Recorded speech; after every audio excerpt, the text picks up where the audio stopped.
ओम श्री गुरुवे नमः। सभी श्रोताओं का सच्चिदानंद सिंह की ओर से हार्दिक अभिनंदन और नमस्कार। श्रीमद् भगवद गीता के प्रथम अध्याय के श्लोक संख्या 8 और 9 का अनुवाद इस प्रकार है। एपिसोड 5 में दुर्योधन अपनी सेना के प्रधान नायकों के बारे में आचार्य द्रोण को बता रहे थे। अब श्लोक 8 और 9 में दुर्योधन अपनी सेना के प्रधान नायकों के नाम से आचार्य द्रोण को परिचित कराते हुए कहते हैं कि आचार्य द्रोण स्वयं आप भीष्म, कर्ण, समर विजय कृपाचार्य, अश्वत्थामा, विकर्ण, सोमदत्त के पुत्र भूरिश्रवा और जयद्रथ, इनके अलावा भी अनेक वीर हैं जो मेरे लिए युद्ध में अपना जीवन अर्पण करने को कृत संकल्प है, और वे भी नाना प्रकार के शस्त्र प्रहार में पटु और युद्ध विशारद हैं। इन दो श्लोकों 8 और 9 की आध्यात्मिक व्याख्या इस प्रकार है। दुर्योधन अर्थात दुर्मति अपने पक्ष के प्रधान नायकों का नाम बताते हैं, जिनका आध्यात्मिक अर्थ या रूपक अर्थ इस प्रकार है। दुर्योधन आचार्य द्रोण से कहते हैं कि आचार्य द्रोण स्वयं आप। यहाँ द्रोण का रूपक अर्थ है संस्कार और उससे उत्पन्न कुकार्य स्वीकार्य में दुराग्रह। आचार्य द्रोण दोनों पक्षों के गुरु होकर भी इस समय अधर्म के पक्ष का समर्थन कर रहे हैं। दूसरे हैं भीष्म, जिसका रूपक अर्थ है भय, यानी धर्म कर्म करने में भय वाला संस्कार।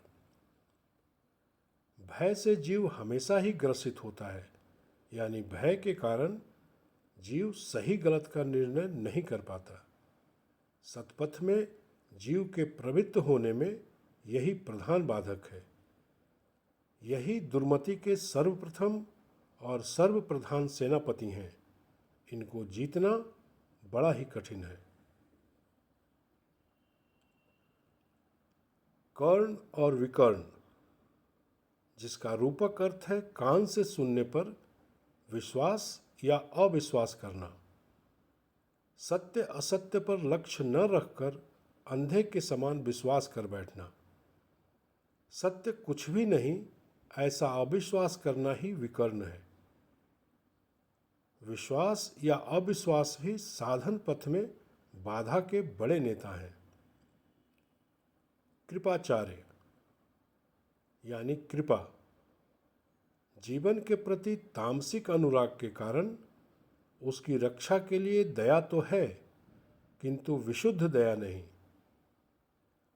जीव जिससे भव यंत्रणा से त्राण पावे, इस ओर उसका लक्ष्य नहीं। यह भी एक समय सुमति पक्ष के गुरु थे। यह कृपा कभी नष्ट नहीं होती, इसी कारण कृपाचार्य की कुरुक्षेत्र में मृत्यु नहीं होती, क्योंकि साधन सिद्ध पुरुष में मोह जनित दया तो नहीं होती, पर जीवोद्धार के लिए सात्विक कृपा कभी नष्ट नहीं होती। अश्वत्थामा, जिसका रूपक अर्थ है कल्प वृक्ष स्वरूप, यानी इच्छा को पूर्ण करने वाला वृक्ष। वासना का कोई अंत नहीं, कल्प वृक्ष के समान निरंतर काम संकल्प उठते रहते हैं। संकल्प रूपी वृक्ष का भी पतन नहीं होता, इसलिए अश्वत्थामा अमर है। यह योगादि साधन के भी विघ्न स्वरूप है। भूरिश्रवा यानी भूरि श्रवण के कारण अविरत संशय। इसी कारण नाना प्रकार के लोगों के पास बैठकर भांति भांति की बातें सुनने से साधन पथ में संशय उत्पन्न होता है। संशय के समान योग विघ्नकारी और कुछ नहीं है।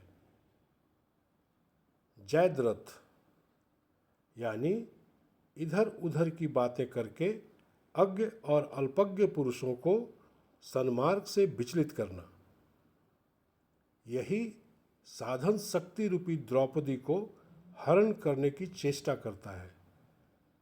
साधन पथ में विघ्न उत्पन्न करने तथा मनुष्यों को साधनहीन पशु तुल्य बना देने में इनकी बराबरी का और कोई वीर नहीं। ये सभी प्रवृत्ति पक्षीय सेनापति दुर्मति के समर्थन में प्रस्तुत हैं।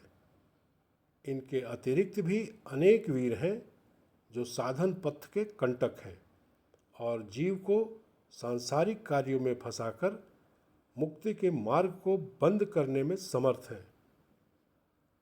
बहुत सारे वीर तो साधकों को सन्मार्ग से हटाने के लिए कई प्रकार के तर्कास्त्र द्वारा वाग्य युद्ध में विशारद होते हैं।